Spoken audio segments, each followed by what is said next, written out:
I'm normally the chair, but I'm going to hand you over to Kate to give you some information on the rules that we have to work to. So, welcome. Thank you. Thank you, Stan. Thanks, Thank Chair. Yeah, Stan will be chairing and I'll be kind of helping facilitate this meeting today.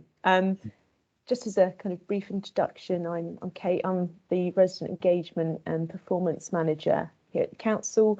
My predecessor, Emily Downey, would have helped facilitate the previous leaseholder meeting for those of you that were present. And I started the role 1 month ago, but it's great to see you all here today. Just a bit of housekeeping to start with. I'm sure many of you are quite familiar with online meetings now, but always good to just go over at the beginning. If you could keep your microphones on mute as we're presenting and as we're going through the agenda items, apart from, of course, if you would like to ask a question, but we would ask that you raise your hand by clicking on the reactions button, and there should be a raise hand one there for you. Or you're welcome to post your questions and comments in the chat feed as well at the side, and we'll try and address them as they go, or in the questions and answers at the end. So that's it really for housekeeping. And just wanted to move on to the minutes of the last meeting. And as is typical, my laptop screen's frozen on Word. Carol, perhaps, do you have the minutes that you could quickly run through? Sorry about this.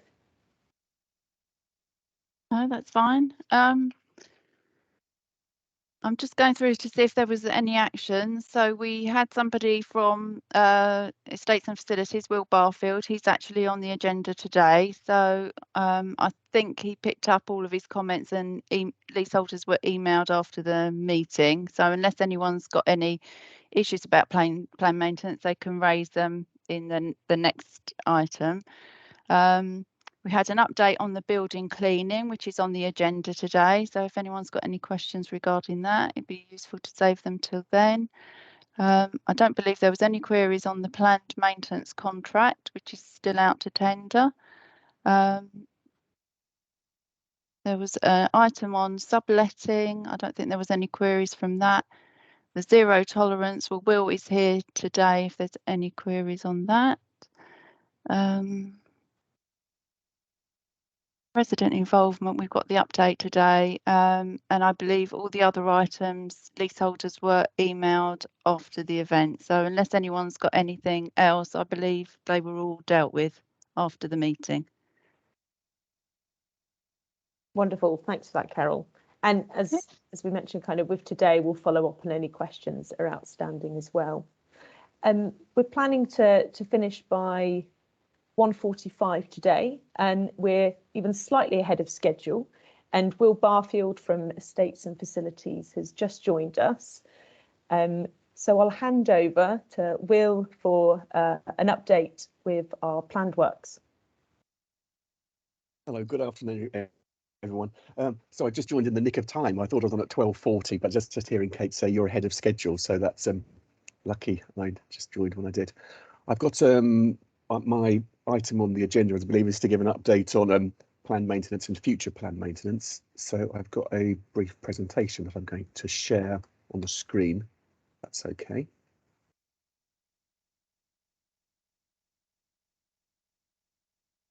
Which I think, can you see that? Yep, we can see that, Will. Okay, so yeah, I'm Will Barfield. I'm the asset manager in the Council's Estates and Facilities team, and this is a brief update on future planned works for our council housing estates. Just brief introduction. So Estates and Facilities, we're the part of the council that deals with repairs and maintenance to the housing stock. Obviously, that includes leasehold flats. Obviously, we've got over 1,000 of those within our portfolio of buildings, and we do try and take a proactive approach to maintaining all of our housing, so we keep it in good condition. We've got an investment standard set out within our asset management strategy, and so we're aiming to do replace components of buildings before they reach the end of their lives, so we minimise the amount we spend on repairs and minimise serious defects whenever possible. And we actively survey the properties and put in place a planned maintenance programme of work. I did have some specific advanced questions, which I was going to address at the start of this. There was a question here about how we select contractors, and anecdotal information that other people's roofing work is much cheaper, but it costs leaseholders here a fortune.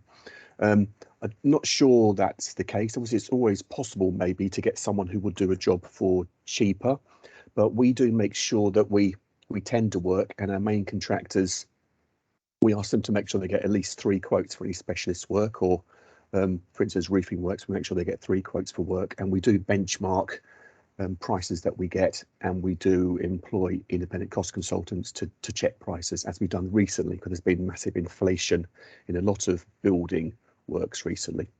And I would say that from the council point of view, we do expect contractors to observe sort of best practice in health and safety and welfare provision, and we don't cut corners on that, and we make sure all of our work is guaranteed and that materials have a suitable warranty.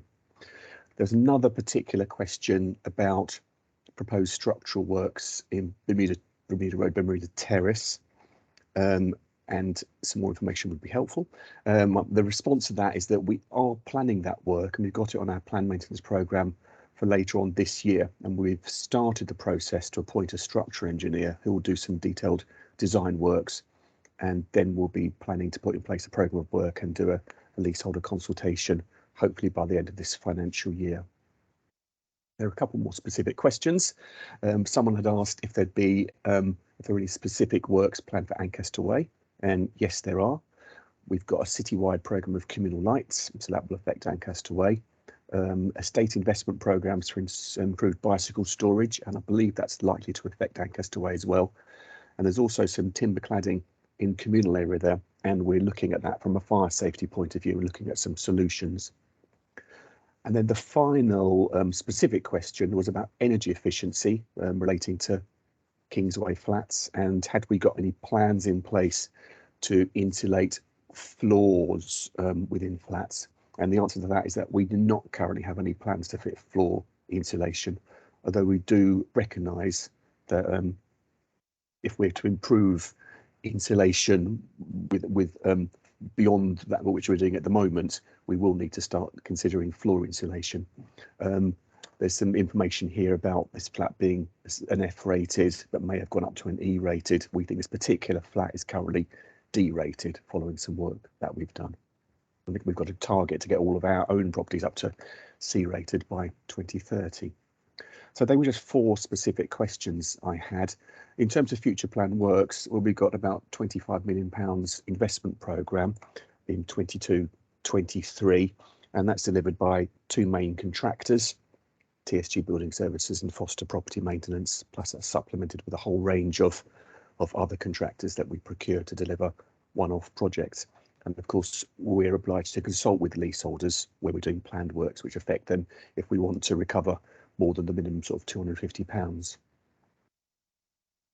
On issues affecting planned work, which obviously have an interest, I think, hopefully to leaseholders, is that of improving energy efficiency to houses and flats.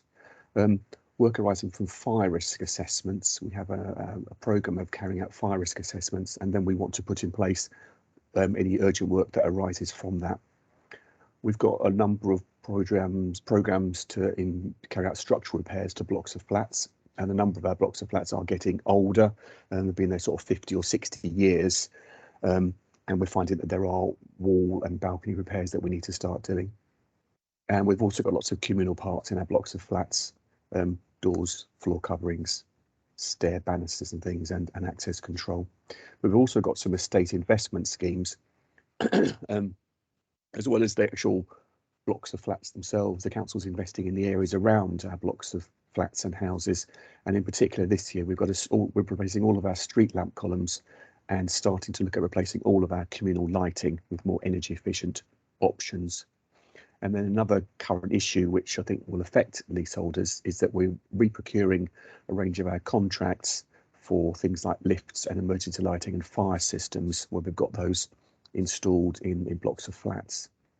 I'm conscious of time, but I'm going to say a bit more about energy efficiency to blocks of flats. Obviously, most of our blocks of flats are built with cavity walls, and we believe that most of them have already got or had cavity wall insulation in the past. But there is an issue with cavity wall insulation when it gets to around sort of 25 years old, and it needs to be maybe extracted and refilled because it's not performing so well. And there's also some examples we've got of where cavity wall insulation was put in and it's now failing. So we have started a new programme of cavity wall insulation, and that's something, as we move around the estates, is likely to be something that is a repair item. So there will be section 20 and consultation regarding those works. Loft insulations in blocks of flats, we do make sure the top floor flat is insulated, and if we come across any properties where it's not, then we simply add that onto our programme of work. I mentioned communal lighting. Most of our blocks have got communal lighting of some sort. Some have emergency lighting as well, but a lot of the communal lighting that we've got is getting old, and we're looking at a programme to replace all of the communal lighting in one programme later this year, which will be LED lighting, which will be more energy efficient and hopefully more reliable. What we're also looking at for our houses, especially our some of our worst performing council houses, which are maybe D rated from an EPC point of view, is we're looking at external wall insulation. We've done lots of programs of external wall insulation, and this year we're going to start to look at some blocks of flats and how we might do it within flats. And as that develops, we'll be looking to how we can, what some of the cost implications or how some of the funding implications work for blocks of flats which contain a mix of tenants and leaseholders.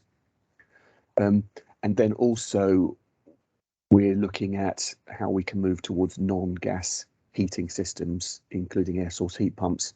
We've done some trials in flats, not necessarily in blocks with leaseholders, but we appreciate there are some issues there about installing non-gas heating systems, which I think will develop over the next year or so. I've got some more information here about fire safety improvements, and people may be aware that we're doing a programme of fire door inspections for all of our flats and our store sheds, and that's ongoing at the moment. And I mentioned as well lighting. From fire risk assessments, there's a number of blocks of flats where new emergency lighting has been identified there for fire safety improvements, and we've got some of those in our programme of work this year and next year. And also through fire risk assessments, we know that we've got about 85 communal staircases around the city, which has got timber cladding inside.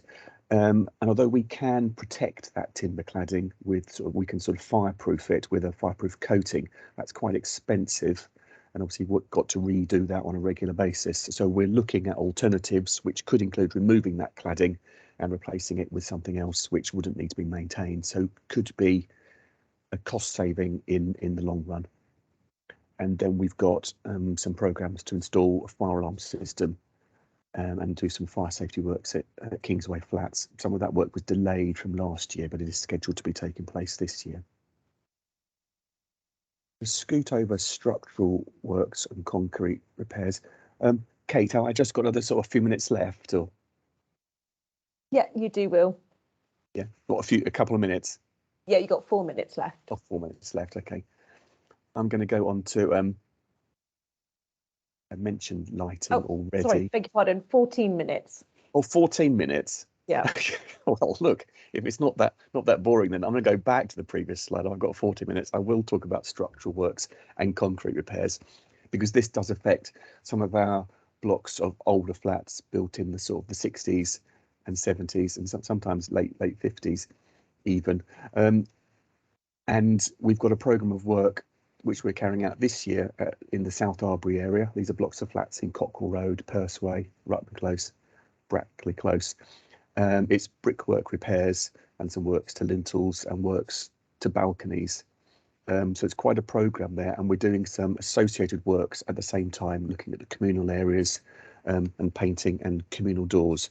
What we're trying to do where we've got larger projects is try and get contractors that can do all of the work at the same time, which we hope means there has to be one leaseholder consultation, so which gives some sort of predictability of costs, rather than have a succession of works and contractors over a number of years. We've heard some feedback around that, and so we're trying to pull things together where we can.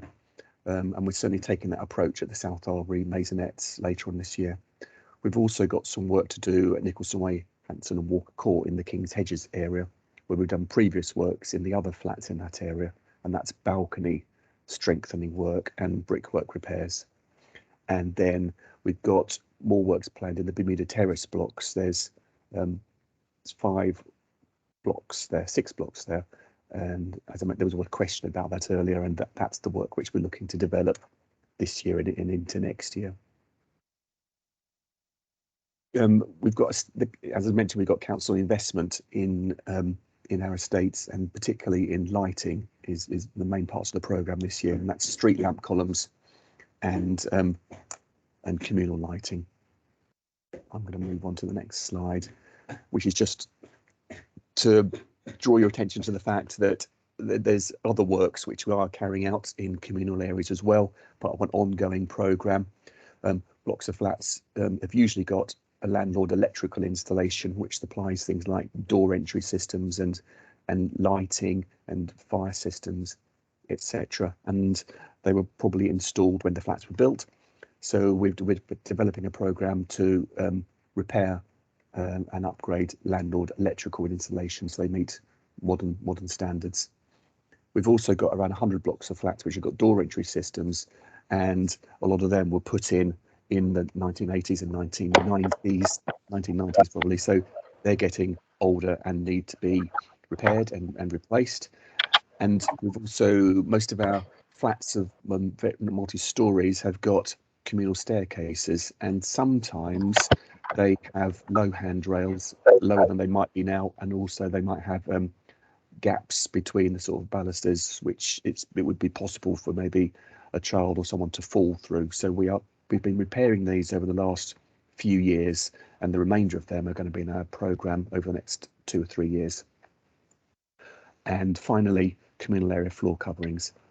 Some flats just have basic sort of concrete stairs, but some do have vinyl or other types of floor coverings which need to be replaced at the end of their life. So we do have an ongoing programme replacement of floor coverings. I think this is my final slide. As I mentioned, we're re-procuring some of our servicing and compliance contracts this year, because one of our main contracts is coming to an end in November this year. And this affects lifts and emergency lighting, fire alarm systems where we've got them, includes things like dry risers and smoke vents, which are certainly present in a number of our blocks of flats. We don't have so many sprinkler systems in existing flats, but in our new build flats, we do have sprinkler systems which need to be maintained, and door entry systems and various electrical installations. So we're tendering that work. Leaseholders will be consulted about that. I think the first stage consultation went out for that already last year sometime. And as these are major procurement exercises for us, because we like to appoint contractors which will work with us for a number of years, so they're quite substantial contracts, and we like to involve tenant and leaseholder representatives in the selection process. And we have currently already got 1 tenant and 1 leaseholder representative that's come forward to help us with that process and assess the sort of the quality of side of the tender's submissions. Was everything I was going to present today. I thank you, Kate. Thanks, Will. Perfect timing, because now we have a little bit of space for some questions, and we've had a few posed in the chat here, and I just wonder if those who are present would like to ask them. Darren, you had a couple you wanted to raise in relation to planned works on Lauriston Place and insulation. Did you want to introduce your question?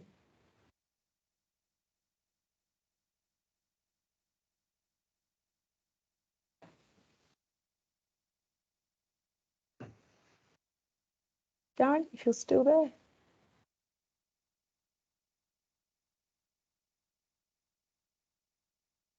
We can't hear you. I can see your question in the chat though. Perhaps we can just take it from there. Dan was asking about installation on walls, when it might happen on leasehold flats, and an update on when planned works on Lauriston Place might be completed. Okay, I'm not sure of what there was. There a question about specific planned works at Lauriston Place? Because Lauriston Place, I haven't got specific and haven't brought specific information about when the particular planned work will be completed. But with the regard to the question about insulation of walls, we are looking at how we can insulate all of our. Well, certainly we're looking at how we can insulate council properties. Our main objective is to get council tenanted properties to a EPC C level by 2030. That's the target that we have, and so we want everything to be to level C. So with wall insulation, we're prioritising properties where they are below a C currently, and most of our properties that are below a C tend to be solid walled houses. So there may be older type council houses that may be built in the 30s with solid walls, and we've had an active programme of looking at that over the past few years. For instance, this year we've got a programme of doing up 150 properties in the sort of Aikman Street, Bateson Road, sort of South Arbury area. We've done about 150 properties there, and we've done various other properties in the south of the city. So our target is certainly, and our objective is looking at D-rated properties first, the least energy efficient, and trying to get them up to a C. Once we've got all our properties to a C, the council's also got ambitious plans to try and make our housing net zero carbon by 2050, and we've done some work on that, and we took a report to committee earlier on this year to develop a pilot project to 50 properties, and we're looking at that at the moment, and that will be looking at how we can get properties to a much higher standard of energy efficiency. There's a small block of flats included with that because we're trying to look at different archetypes across the stock. I think once we've got the findings from that pilot project, which will be in about, well, at least a year and a half's time, the council will be looking at us to bring forward a report, what we're going to do, what other property archetypes and how we could get properties to a high energy efficiency standard and how much that might cost and what the process might be. So it's a bit of a work in progress. We haven't got plans at the moment developed for blocks of flats that might be C rated or above, other than looking, as I said, at refilling cavity wall insulation where it's needed or loft insulation. Does that answer that question? I don't want to miss anything. I think I saw the note flash up that Lauriston Place was already got cavity wall insulation. Thanks, so Phil. I don't know whether that's I can't say at the moment exactly where that is on our programme, if it needs to be refilled yet or not. And Dan, we can follow this up with you as well if you'd like any more specifics. I'm sure we'll be able to answer it offline. Heidi, you had your hand up there. Hello, I'm Heidi. I'm living on Davy Road.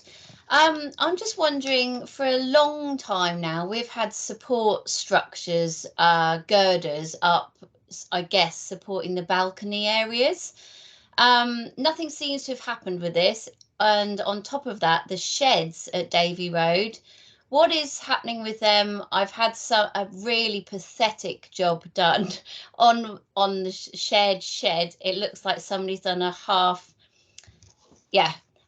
kind of job on our shed, which is still leaking dramatically. And I work in maintenance and I can kind of see when a job is being done correctly or not. So my question is, what's happening with the sheds at Davy Road, and also what's happening with the balcony areas of structure on Davy Road, please? I can answer that, and in my presentation earlier, because the tendency sometimes to abbreviate what you put down on there. When I mentioned the South Arbury maisonettes, it is predominantly South Arbury maisonettes, but there's also some blocks in the Coleridge area that have been part of our programme. and that includes the Davy Road block. So yeah, my apologies. That should have been clear, and it should have been referred to on there. That's been part of our programme. So we're planning to tender work, and obviously then depending what the council decides it's going to go ahead with, then there would be a further stage of Section 20 consultation around that. But yeah, we're aware of that, and it was due to be part of that programme of work that we did at the same time as the South Arbury Maisonettes. Hasn't been tendered yet, but it's going to be soon. And then depending what work goes ahead, there will be a Section 20 consultation, and you would receive that then. Okay, just very quickly then, in terms of work that is tendered out or is being done, what seems to be quite difficult to have done is somebody actually checking the quality of work. It seems that contractors come in and they're working for the council and nobody's checking their work. So is it just up to us to kind of raise this when the work isn't actually up to standard? It certainly shouldn't be. We have our own surveying team in the Council Estates and Facilities team. So if there's contractors doing work on behalf of the council, there should be one of our surveyors that's overseeing that work, going to site, checking what's happened, making sure the correct work is being done, and making sure it's being done to a good quality standard. So we that's what our surveyors do. But I mean, it's really helpful and useful as well if people are flagging up things that they notice that they think aren't up to standard, so we can make sure we haven't missed anything. But we're not relying on people to do that. We should be doing that work ourselves, but it's helpful if people do flag up things that they see. Thanks, Heidi. We've got 2 more questions and then we'll move on to the next item, just in the interest of time. We had Caitlin mention on the chat a question about lights being fixed at Shenstone House, if the expectation is to wait until the planned light works there, and around any path improvements that might be being made. And then Elizabeth, I'll come to you in a second.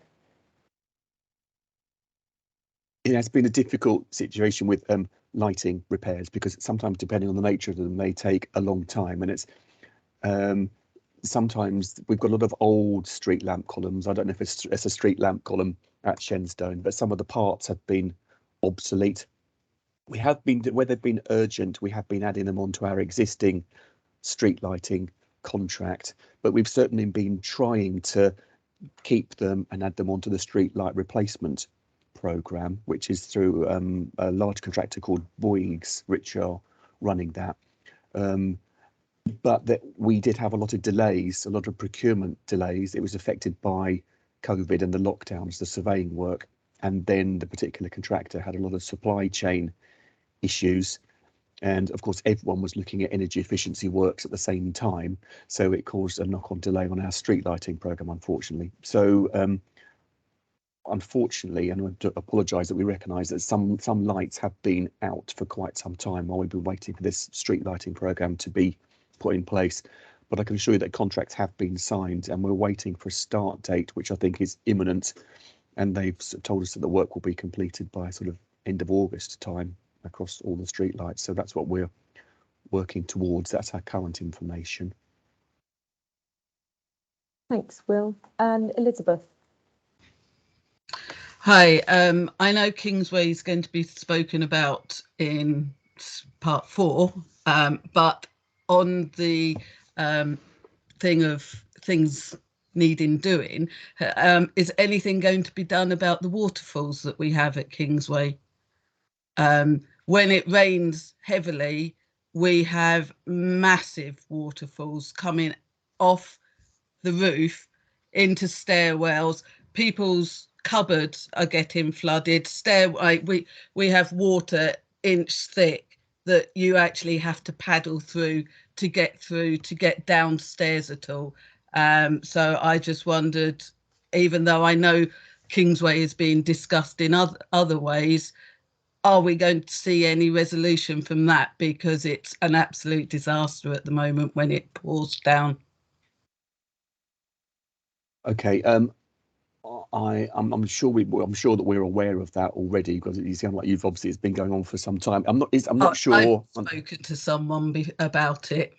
Yes, I'm not sure whether that's simply an issue that there's some blocked outlets at roof level which haven't been cleared, which need to be, which is causing it, or whether there's a more fundamental issue that the gutters aren't big enough to cope with a deluge. So I think they might have to take that away and look at it. Or I can see that Richard's here, Richard Cole, so he might know the situation with the repairs there, or the outlets. I do, Will. Obviously, Lucy Gordon has put it on planned maintenance twice a year. They did the gutters about 3 weeks ago. I actually saw them around there and that, and the trouble is there's a small outlet on the roof that gets blocked up. We only need a few leaves in there, but it's definitely on plan works. It was done 3 weeks ago, so I have seen this awful waterfall coming over, but obviously Lucy's put it on, so yes, it should be better, much better. Right. Okay. Thank you. Has there been a deluge in the last 3 weeks? No. Oh, well, that might be or maybe it hasn't rained much. So we'll keep an eye on it, and obviously then Richard, or Lucy Gordon, who manages our cyclical maintenance programme, can follow it up. Thank you. Thank you. Thanks, Richard, and thank you, Will, for that update. Carmen and Letty, I do see your hands up, but if I can revisit your question in the Q&A session we have towards the end, or we can provide a more in-depth written response as well after the meeting, just so we can move on to the redevelopment item, because we're now running slightly over. It always happens when you think you've got enough time in the meeting. We have Jim Pollard with us to provide the next update. Hello. Can you hear me all right? Yes. I'll put up a it's a short presentation. It's quite brief, but just to has that come up? Yep, we can see that, Jim. Good, excellent. Okay, so the council set out an ambition to deliver 1,000 affordable rented homes over 10 years, 22 to 2032.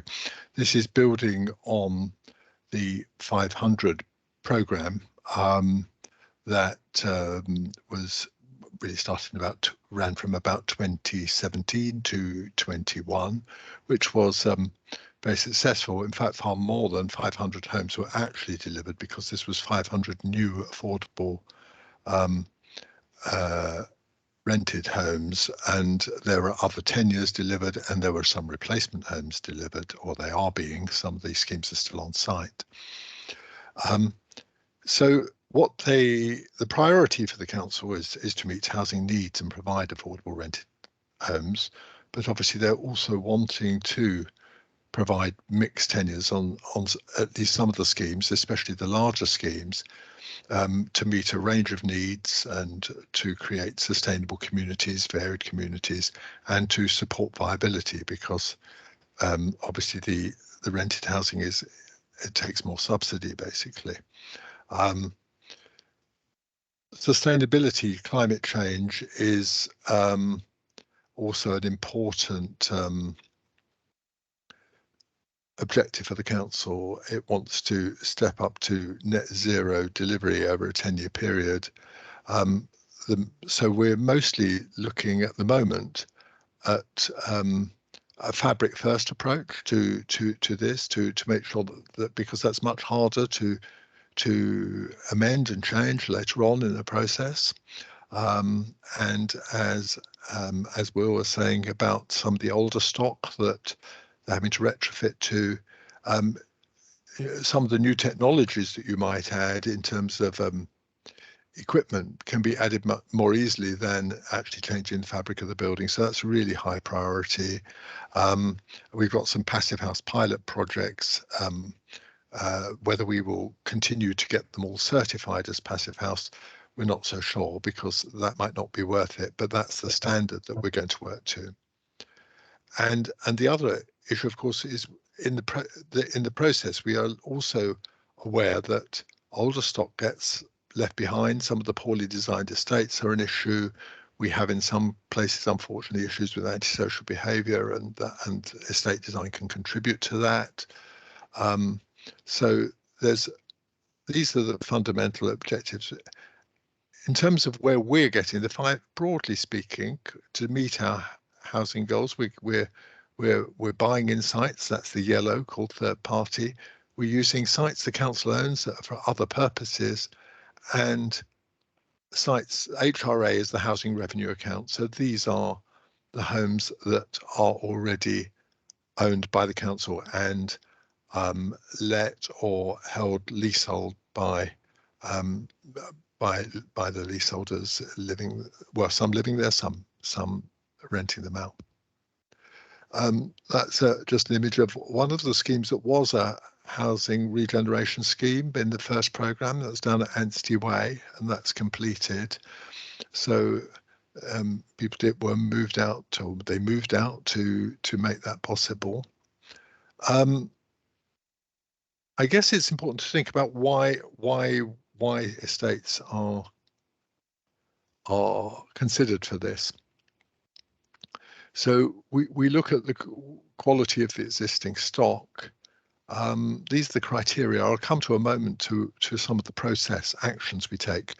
We're obviously concerned with the quality of the existing stock. We're concerned, as I say, with sustainability and particularly with carbon reduction, and how expensive or practical or feasible it is to retrofit. And we're looking at estates as well for the potential for new homes. Some of the estates are poorly laid out, quite wasteful of the space they have. The council's under a lot of pressure to provide new homes, and land in Cambridge City is hard to come by. Clearly, as I mentioned earlier, viability is an issue, and we may be looking at mixed tenures and this sort of thing to make them work. If we're moving people out, and decant is this slightly, I'm not entirely comfortable with the word decant. It is the word that is used all the time, so it's a bit unavoidable. But what we're really talking about is people who are tenants or leaseholders, or in some cases freeholders, or who are having to move out of their homes, and obviously there are all sorts of considerations about that, and the council has policies. It updated its policy last September on how it was going to manage that. Dwelling mix is an issue, what kind of homes we could provide on if we re-provided this. And public reaction, well, we do a lot of consultation on this, and what people say and what they feel about it is an important factor in how we decide. I say we, of course, all the decisions about whether to redevelop a estate are ultimately taken by the council, mostly by the executive councillor in the Housing Scrutiny Committee. Officers provide reports and advice, but that's where decisions on this are taken. And usually the ward members for any ward where an estate involved is are very involved in all these conversations about what's going to happen. But it is a council decision at the executive level as to whether to do it or not. And that I've flicked on more than I want, if I can. There we are. So the process we went through is we had quite a process of reviewing the estates with our housing management and our maintenance and assets colleagues, like Will, who's just been speaking to you.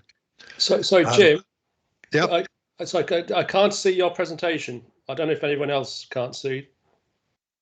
Thanks for highlighting that. I did wonder, Jim. Yeah, it was sharing. I wasn't sure if you'd intended to come off it. It has, yeah. Oh dear. Okay. Let me just, I'm going to take it down and try again and see if it works if I do it again.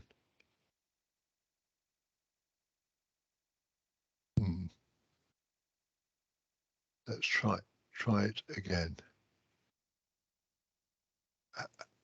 Yes, sorry, we can see that now. Yeah, right. Oh, good.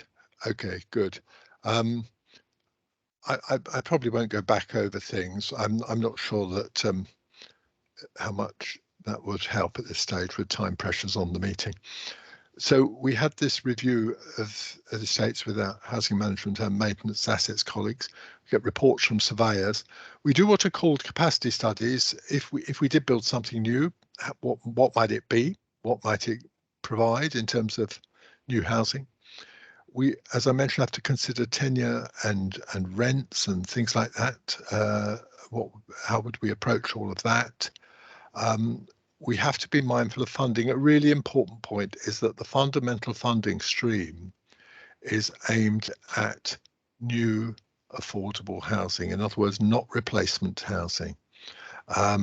So there's always a challenge if it's not possible to provide a lot of new housing, and equally opportunities where that is possible are important. Clearly, the other thing we can do is cross-subsidise from homes we sell. Again, this word decant, where are we? We review where we are with who's moving already, what are the pressures on the availability of homes for people to move to, what are the opportunities. We'll talk about, but one of the things that has happened with the 500 programme is it's generated some opportunities for people to move because of the new homes that have been built. We have to look at the whole of our programme as to whether it's viable, and that's really to do with the way the housing revenue account balances out over the long term. And then, as I say, decisions are taken by the Housing Committee and the Executive Councillor. It's important to bear in mind that this is all before it goes to planning. So the council, if it wants to do a development, has to apply for planning permission like anybody else, and goes to and there's then a whole separate process of applying for planning permission and a whole separate consultation process managed by the planning authority. So that's the process. Now, this is the following September. These are the areas where we're currently looking, and I think it's from some of the questions I saw is what people are interested in, amongst other things. So Colville 3, this is in Cherry Hinton along the end of Colville Road and on the High Street, and that scheme has had agreement from the Housing Committee to do it for a little while. It's had a resolution to it's got as far through the planning process now as for the Planning Committee to have approved it. And the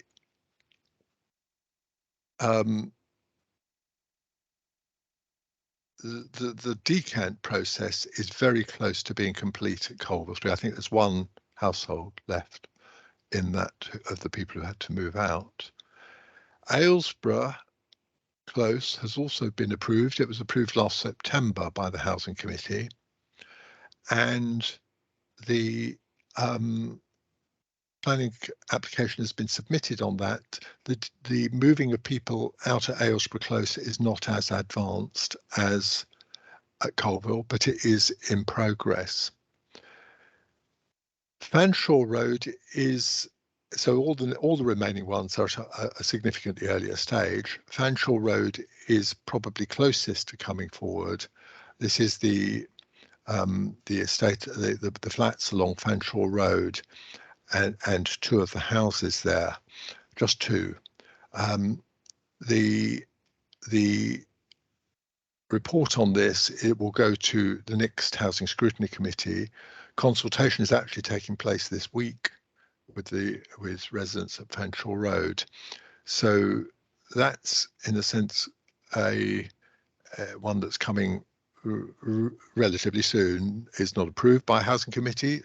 They have a decision to take about it, but the report on this is planned to go to them next month. Hanover and Princess Court, and here I'm going to say a word about Kingsway, which I've seen is has come up in the chat. So Hanover and Princess Court is a slightly different one, as is Kingsway. Opportunities for new flats are much more limited at both Hanover Princess and Kingsway. But because of the condition and the age of the flats, it was agreed we would look at those. And we have done, and we are doing. So what was actually agreed in January at the Housing Scrutiny Committee is that because there was the opportunity for people to move from Hanover and Princess Courts to Mill Road and Cromwell Road, where new homes are being built, we would move ahead with offering people to move. There's no pressure. There's no saying you have got to move because we're doing this, but there's the opportunity for people to move. And that's been in place since January, and there are quite a significant number of people taking that up. We also, in fairness, thought that the offer should be made at the same time to leaseholders that we would buy back their flats. And there's been quite a take up of that. I would say on both the tenants and the leaseholders, there's still significant numbers who have not taken this up, but the take up has actually been quite strong. So what the plan was agreed was that we would produce a report on what the best thing to do with Hanover and Princess Court is, and we are working on that. And that report is the schedule is for that to come to September Housing Scrutiny Committee, not to this one in June, but to the one in September. Back in January, when this decision was taken, it was recognised that we couldn't really do them both at the same time. So a management, the approach to Kingsway is to have basically a management plan. So the answer to the question is it going to be redeveloped in the short term over the next few years is no. And plans are being developed to address issues within the blocks. And there are a number of issues that were identified. Possibly in the medium term, slightly longer term, the issue of what to do with the flats, there'll be a return to that, but that would be for the future. For now, the priority is to address the problems with the blocks as they are at Kingsway. And that leaves me the last two, which are kind of linked because they're both out in Barnwell.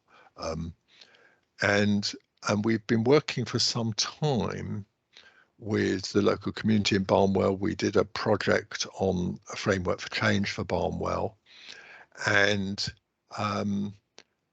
we're looking at what we might do in terms of regenerating the centre when Barnwell Road meets Newmarket Road, often now referred to as the McDonald's roundabout, and how we can improve that as make that a vibrant centre for that community rather than something dominated by traffic, which is rather how it is at the moment. It's on this list because there are a number of flats there. There's one small block, and there are flats over the shops of the local centre that we're looking at as part of that process. And then there's quite a lot larger. There's the Eakin Road estate, which is just to the north of that. And we have consultation events coming up on both in June and July on both Eakin Road, where there's a range of options on the table, including comprehensive redevelopment of the estate.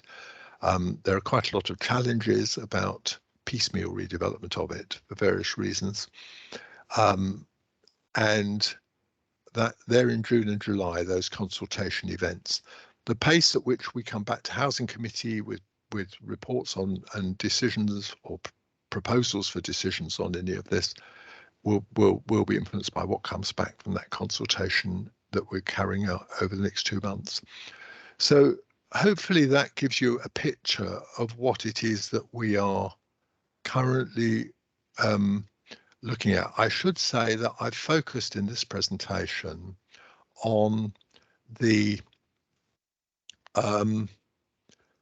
on those developments where people would have to move out to make them possible. There are some infill developments and some small developments where 1 or 2 people may have to move that I haven't included on this list. But mostly with there are small scale developments, they're infill, and so I've tried to focus in this presentation on the bigger estates that we're looking at. So hopefully that's helpful. Thank you, Jim. That's really comprehensive, and of course a mammoth task to squeeze in all of the council's development plans into just a 10-minute presentation. With the hands that are up regarding this, what we'll try and do is take these questions towards the end of the session, and like I said, we can provide more in-depth detailed written responses as well by email afterwards, as we are overrunning a fair bit now, and just in the interest of keeping to time, we've got a building cleaning contract update and also a grounds maintenance contract update with Richard and Will. So the floor is yours.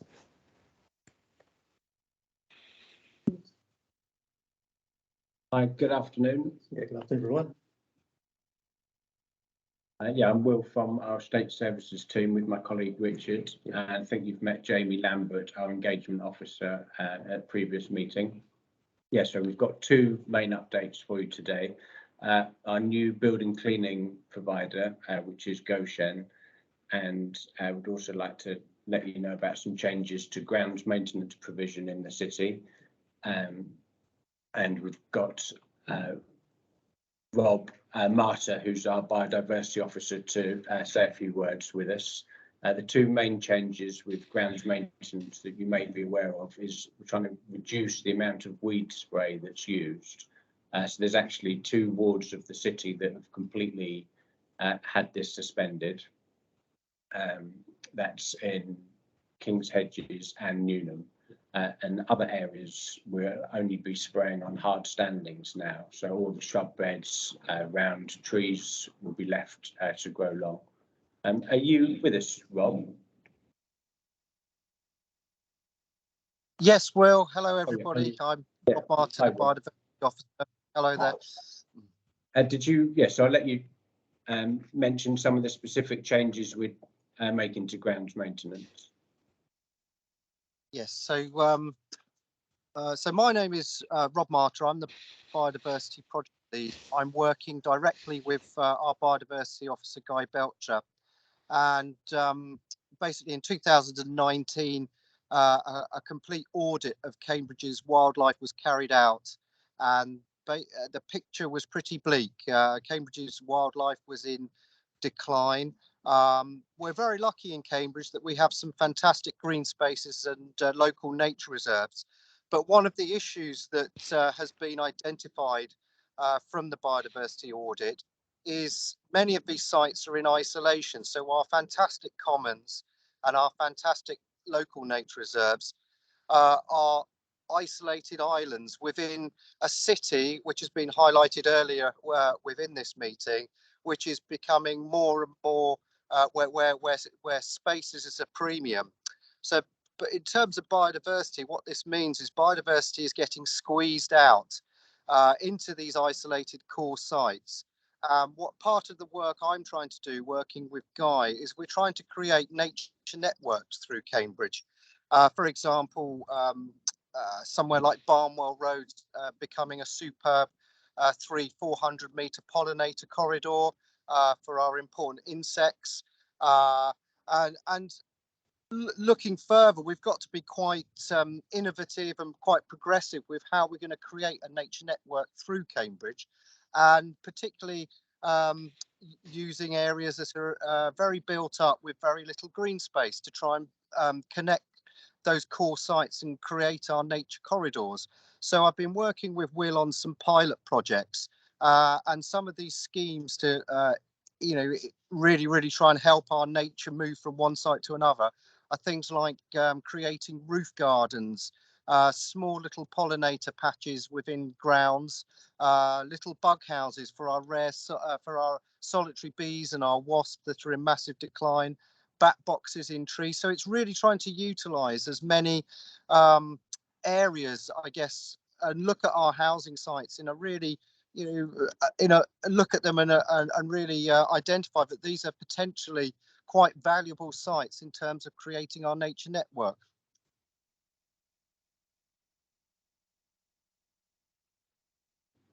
Okay. So Will, do you want me to carry on, or would you like to? No, carry on. Yeah. Yeah. So some of the projects we've completed so far we've been creating. So on a wider scale, we've been trying to create a citywide network of large invertebrate banks, and these are basically really important south-facing specific habitat for our pollinating insects. But working with Will, we've been trying to put put some bug houses into some housing areas. As I said, put some bulb planting in to get early spring flowers for our pollinators. We've also put in some wildflower meadows. And I mean, there was a really, really important report created by DEFRA and Natural England in 2019 that evidence-based that especially in an urban environment, having access on your doorstep to natural features and local biodiversity is actually really good for our health. And so it would be really, really good to try and work with our residents in our housing areas to try and increase biodiversity and really engage people with some of the issues that are going on at the moment in terms of biodiversity decline and climate change. Okay. Thank you. And just to mention, there is the link here that you can look at if anyone wants to get involved in helping us maintain areas without the chemical weed spray. There's a link on the website for the things called Happy Bee Streets. Yes, thanks. Well, so very quickly, Happy Bee Streets is an opportunity for any residents in Cambridge to adopt a green space, potentially adopt their street, and work with us and other organisations to improve it for biodiversity. Okay, thank you. We're close on time, aren't we? So I'll quickly move on. So, yeah, as I mentioned, yes, as you'll be aware, main change to Churchill, we've now got Goshen have taken over the building cleaning contract, which started on the 1st of April.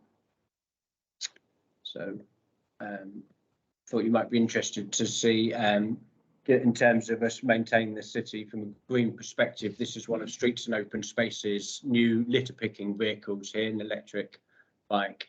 And Goshen, who are delivering the building cleaning, are going to be using an all-electric fleet to do this. Yeah, Goshen do our weekly cleans in the areas. They do north and south. They've got crews that go out based at in the north, go out to the north and south. It is a weekly clean in your blocks. They use obviously the only change that we've got from the last contract. They're doing a mechanical clean rather than a mop and a bucket. They're obviously using a machine, and you can see in the caption down the bottom a Karcher floor scrubber, which obviously it's gets into the into the flooring better, cleans it better. So obviously a better standard of cleaning there. Obviously the contacts, if in your buildings, as you go into the buildings, there should be a sign up in there with their contact details. cs@goshenmultiservices.com, so, and a telephone number. So if you do for any reason need to contact them, I have in the last couple of weeks contacted them, and they do come back with acknowledgement of receiving your email, and they do obviously come back and forward any remedials that they need to do. Obviously we have the high spec, obviously the window cleaning, which is 3 times a year, April, August and December. They also use a tap app system. When the guys are on site cleaning the windows, it's a GPS tracking system that they record photos, which they then upload at the end of the day, which Will and I and other resident inspectors can check this and that. So and there's John Lander at highspecservices.com, the information there. We can give it to you afterwards as well, Will, can't we? Yeah. Yeah. Thank you. And no, I think our time's out, isn't it, Kate? But the last thing I just wanted to jump through was some of our environmental improvement projects we've been doing, and to let you know that they're mainly targeting things that relate to fire safety at the block. So we've been looking at provision of mobility stores, bike stores on estates, and the blue recycling bins, starting to look at locked cupboards for those. So yeah, you're welcome to contact us to nominate any improvements you can do. Seconds, I'll just jump through. So this is what we're trying to design out. You know, obviously a real fire risk having a motorbike or bikes blocking them. I'll just jump through. So here's some of our replanting, and then yeah, some of the estates projects that we can do, if you do highlight them, is we've been replacing fences, putting in posts, doors, yeah, bike stores, new railings, yeah, another bike store, new drying areas. This was a new build infill on the balconies. This was working out a way. At one scheme, residents had asked if we could split the bike store into mobility storage and bicycles. We're working out a design there. Yeah, new paths. We've tried permeable tarmac as well, because we're not using weed spray, and block paving obviously gets a lot of weeds in, which is very labour intensive to clear. So we've been using this new porous tarmac. And yes, some new solar lights we've tried. Saves the cost of the expensive install running cables there, but of course there's no ongoing costs with energy.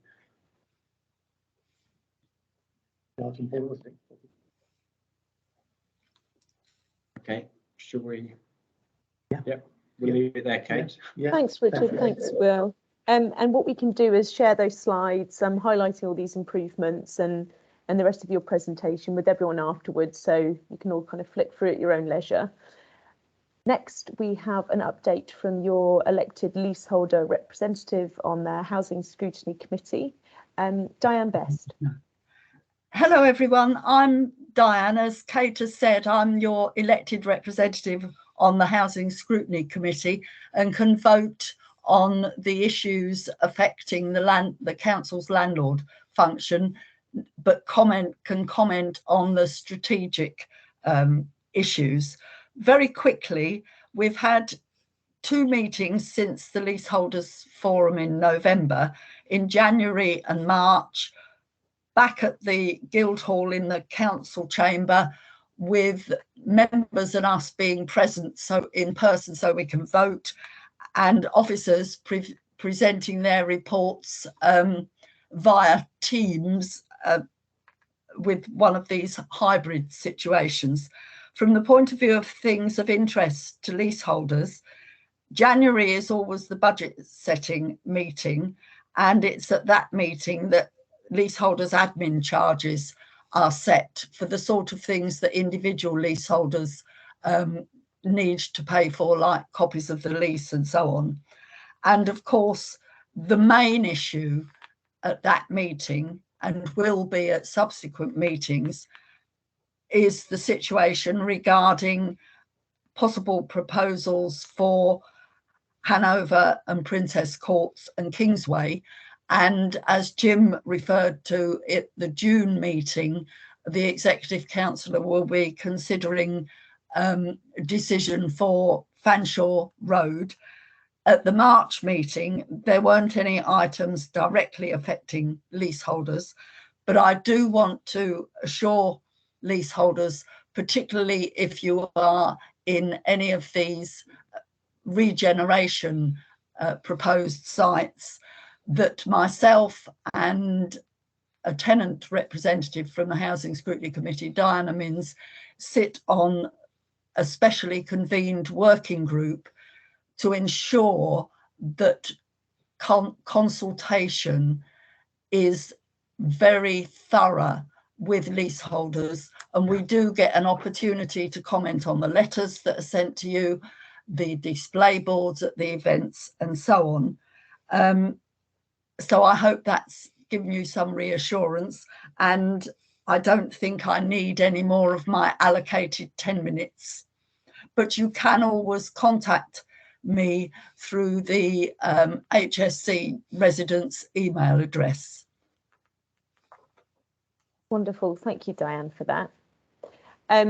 You've moved us nicely into being back on time.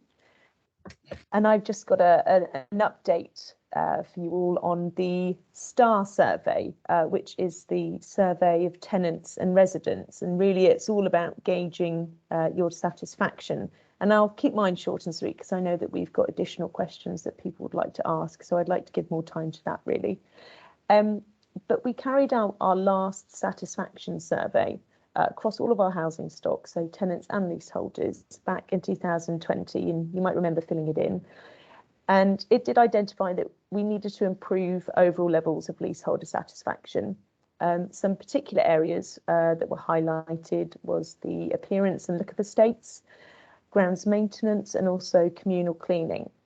So we are aware that these were big priorities for you back in 2020.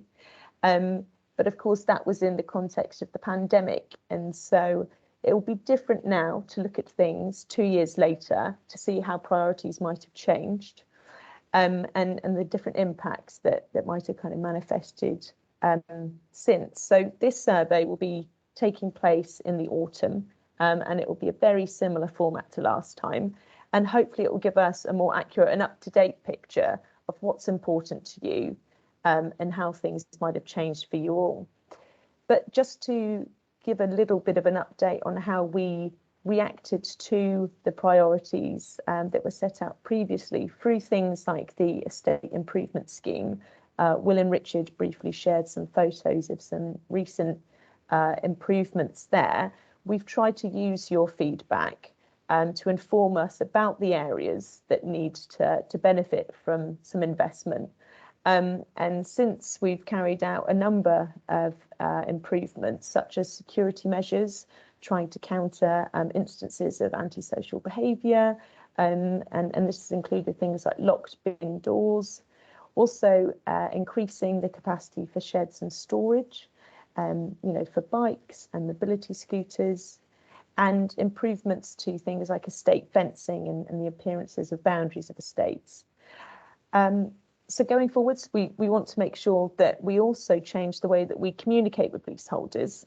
And you might have seen, if you are signed up to our resident involvement newsletter, that we've launched a new social media channel on Facebook and Twitter. And this is to hopefully get a bit more dialogue going on an ongoing basis for you to let us know your views on certain issues.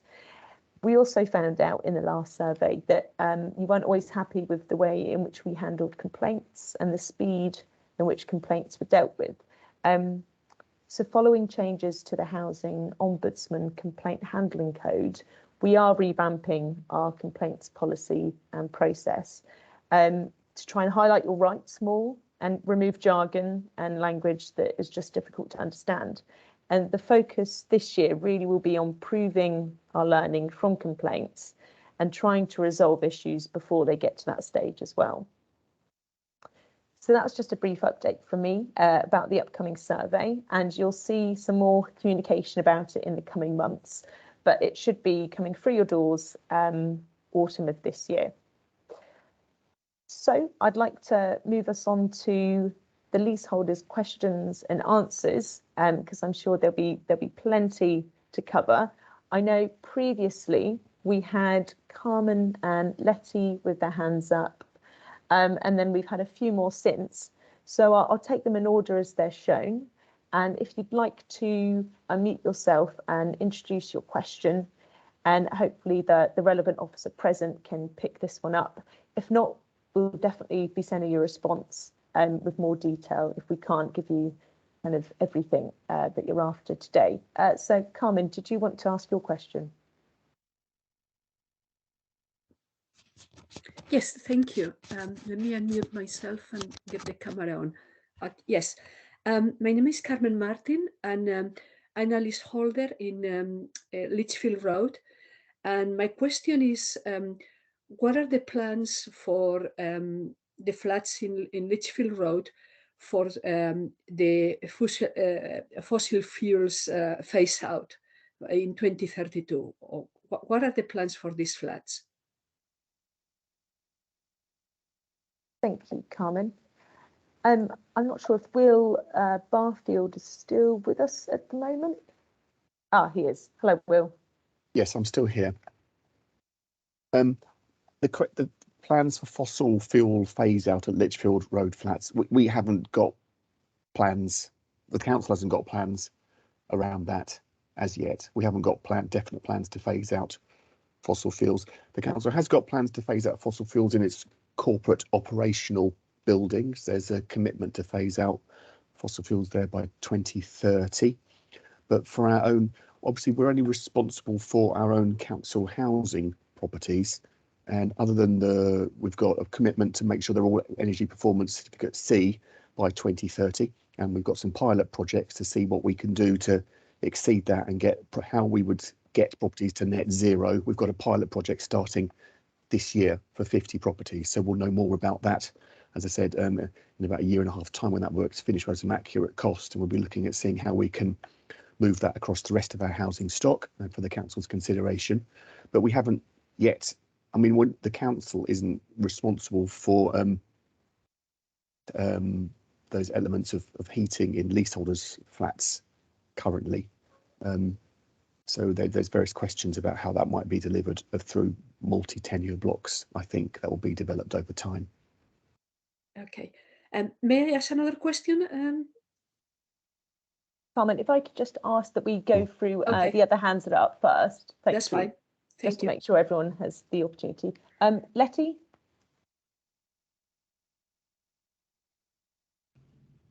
Sorry, I wasn't ready. So yeah,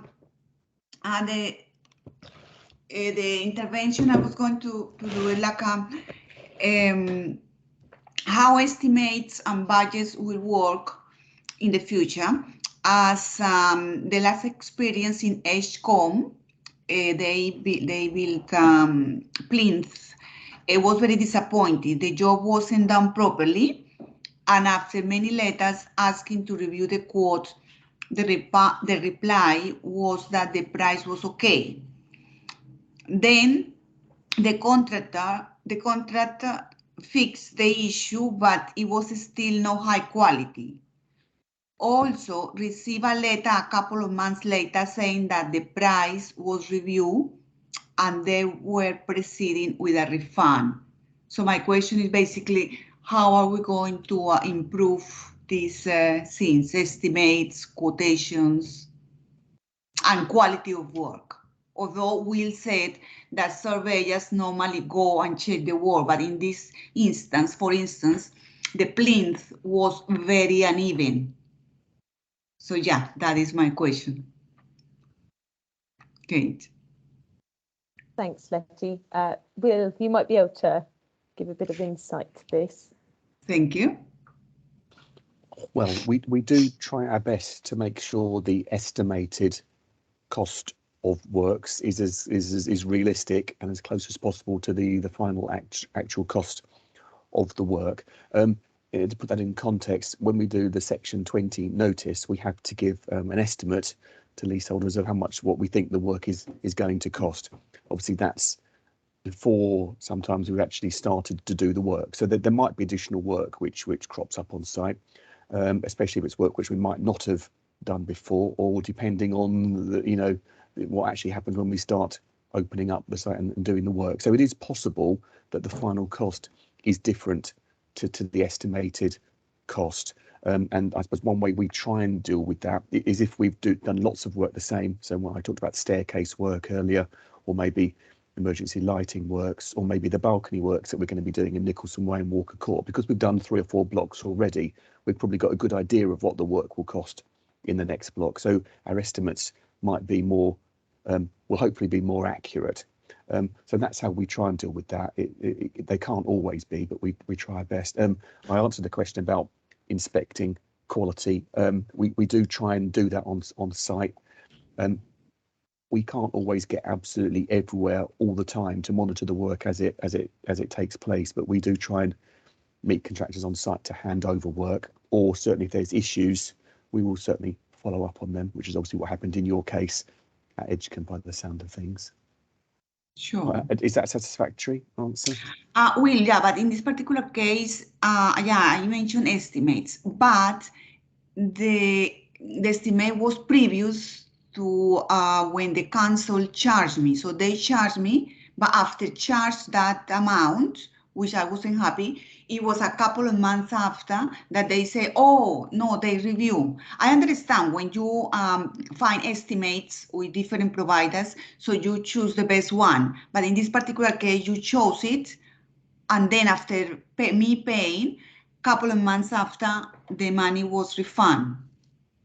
So is that how did it happen? Okay, I may have to look into the answer of that. We obviously give Sure. information to the home ownership team to enable them to recharge. It might have been that there was we didn't communicate the correct amount to them in the first instance, and then they sent the bill out to you. That's something we have to continually work on to try and improve. But Sure. it sounds like you got the right bill in the end. But no, it wasn't like that, because after they sent me the estimate and saying you will have to pay this, I wasn't happy. I started sending lots of letters, and they said no, it's not that, it's this price. So I said okay, so I had to agree.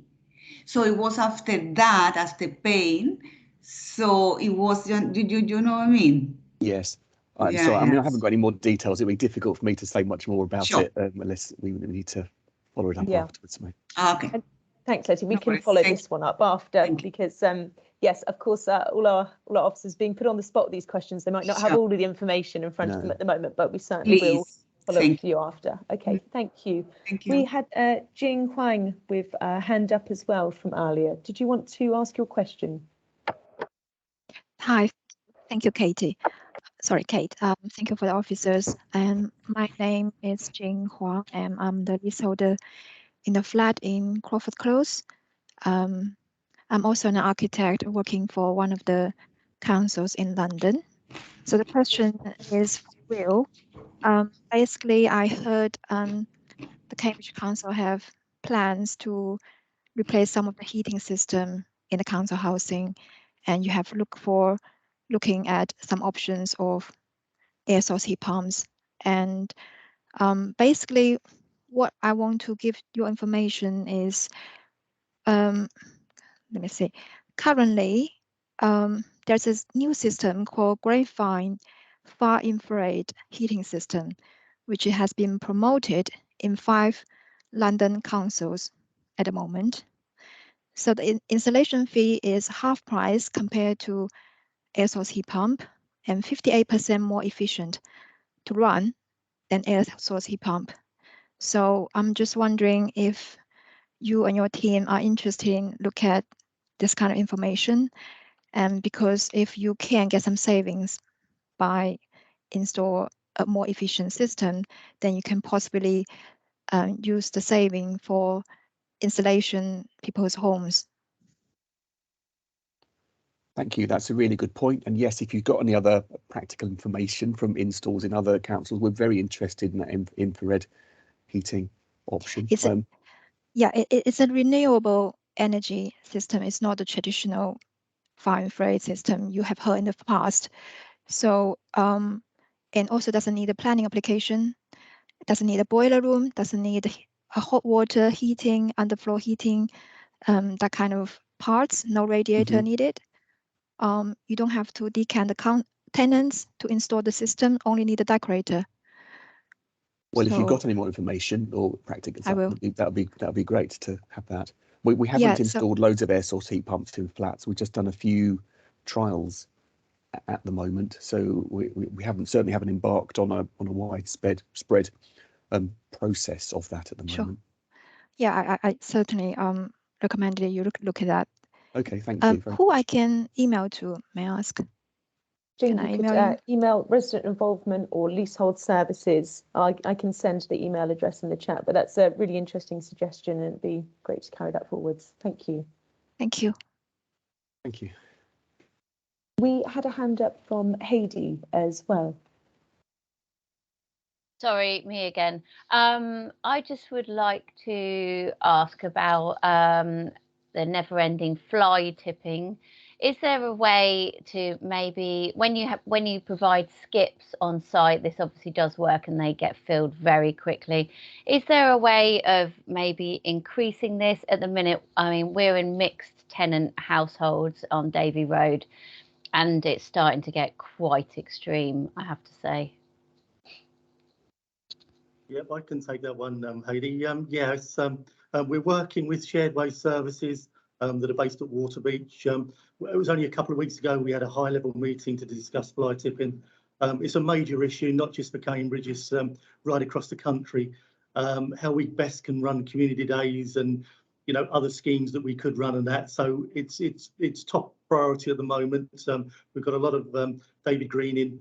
White Parsons, yeah, we've got a lot of people involved in this, so yeah, we're obviously onto it, but we do know it's a major problem across Cambridge, and we've got an alloy system that you can report on alloy, but there's lots and lots of obviously reporting that goes on to be cleared and that, but yeah, we're obviously we're on the case. We are.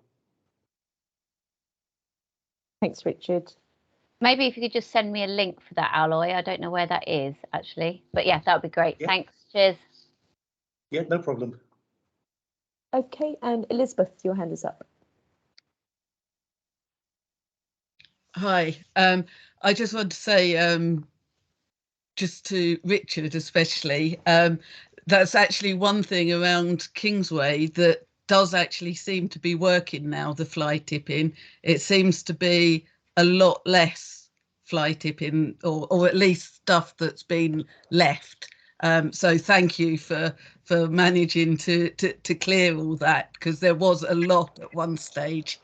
But my main question is, if Kingsway isn't going to be redeveloped at the moment, will anything, because this has been spoken about for years, will anything happen about the security and the antisocial behaviour?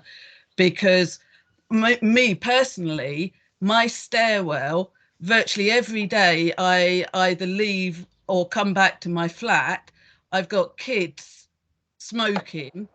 It comes in my flat. I've also got because I'm on the fire escape, I'm on the top floor, but I still get them all coming up.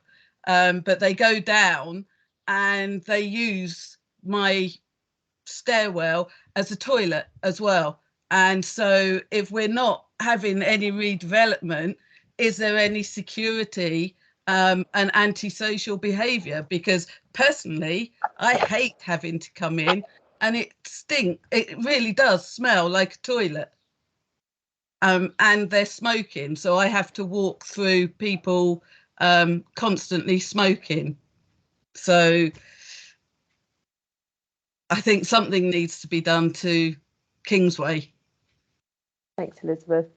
And I think, yeah, I can speak, Richard perhaps can speak a bit more detail to this, but I know that these concerns have been flagged up and different teams are working on it as a priority at the moment. Yeah, Elizabeth, we as you know, we did a lot of work about security and plans and things and that for Kingsway, and then obviously it came up about redevelopment in there, and I think it does obviously for spending, and I think when I went out and we got quotes on that, I think it was a really expensive, £250,000 sort of thing in this to do the security measures and that in there and that. But yeah, obviously we have an EIS meeting coming up, and I will be bringing it up with Dave Greening again to speak about what we can do. But there is, and also Kate, you could send the link to the antisocial behaviour team, can you? If you are experiencing issues around there, definitely get in touch with the police, and then obviously our team from the council, the antisocial behaviour team, in it to see if we can. But obviously, just to say, and Sergey, our caretaker in Kingsway, he tries really, really hard to obviously keep it really nice in there, and it is challenging day to day what he does find around there and that. But yeah, he is definitely trying. He's trying his best. He is, Elizabeth. Oh, yeah. I totally appreciate what he's doing, and I agree with you. And people are trying their best, but unfortunately, it's one of those things like all weekend someone had weed in one of the lifts, and we had that all weekend. because no one's there to clean it. No, we So- only work Monday to Friday, which is not nice, is it, for people using No. it every day through No. the weekend. But obviously, obviously the Henny, our new housing officer in there, she's getting to know the area because she was in another patch, but she's obviously now looking after Kingsway as one of her areas. So yeah, we'll see if we can get some more sort of police presence and the ASB team to go around. Probably, is it happening more in the evenings and weekends? The smoking, the kids smoking on the stairwells, that tends to be in the evenings, and at weekends. Quite often, I guess I notice more at the weekend because there's no one around to clean it. So if something has happened in the lift, it's literally like this was Friday evening it happened, and so it didn't get cleaned until Monday morning, and so we have to put up with that for the whole weekend. So that's why you tend to notice more at the weekend, because it's not being cleaned or cleared away. But it does happen in the evenings as well. Okay, yeah. Well, I'll have a chat with our the sort of Henny, our housing officer, and the ASB team. Yeah, but thank you. Okay, thank you. Thanks, Elizabeth. And Renata, we had a hand up from you too. Hello, I'll just speak for now. Yeah, we're just concerned in the case of redevelopment, Hanover Court, Princess Court, and how would the leaseholder be compensated? Thanks, Renata. I think your audio's a little distorted. What I did hear is about compensation for the leaseholders at Hanover and Princess. Yeah, in the event of demolition. Is that right? Okay. Well, Jim is here with us, who might be able to shed a bit of light on that for you. Yes. Okay. So the situation is slightly different for resident leaseholders and non-resident leaseholders. So what is in common for both is that the council pays market value for the flats that it buys back. And that's happening at the moment on an entirely voluntary basis with those people who are offering flats back to the council. So that's the common part to both, and we buy the flats back with vacant possession. Now, what is different is that if you're a resident leaseholder, you get what's called a home loss payment, which is essentially 10% of the value. There are some other rules around that, but most people do qualify, so let's leave it at that for the moment.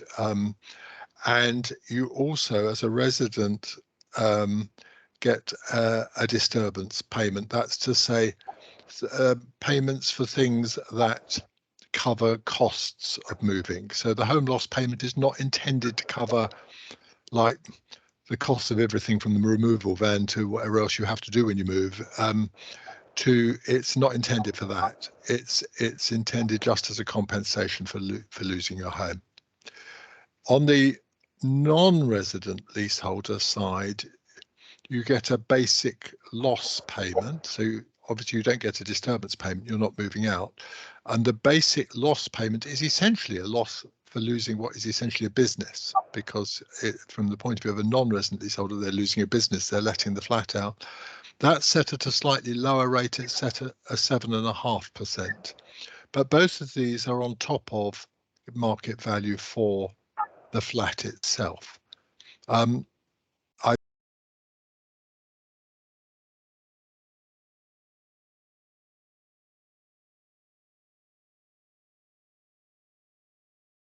Jim, I think you've just gone on mute there.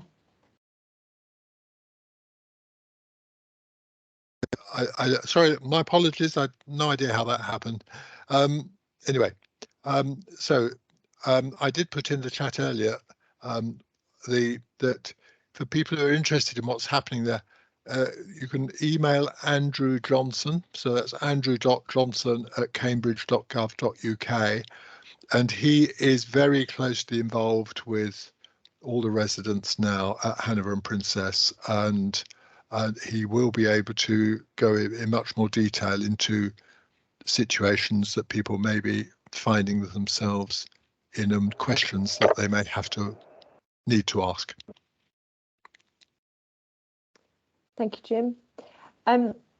We've run over by 2 minutes, everyone, but thank you for all attending. And if there were any outstanding questions or some issues that you wanted to follow up on, we would be more than happy to do so if you use the resident involvement or leaseholder services email address. We can also share the presentations that have been shown today with you, so you can take a look at them in your own time, and we'll be keeping you updated on the time and date of the next leaseholder meeting as well. Stan, our chair, did you want to add any closing remarks at all? Hello. I found it very, very interesting. I've been involved with a leaseholder myself for many, many years, and it is surprising that the kind of problems that people come up against. But please, folks, it's not the end of the world. We can always get most things sorted out. But this meeting today, I found extremely interesting, very interesting. Thank you. Thank you, Stan, and thank you all. Please do get in contact so we can follow up on these issues for you. And you'll hear from us soon with future newsletters, and please do get involved on social media.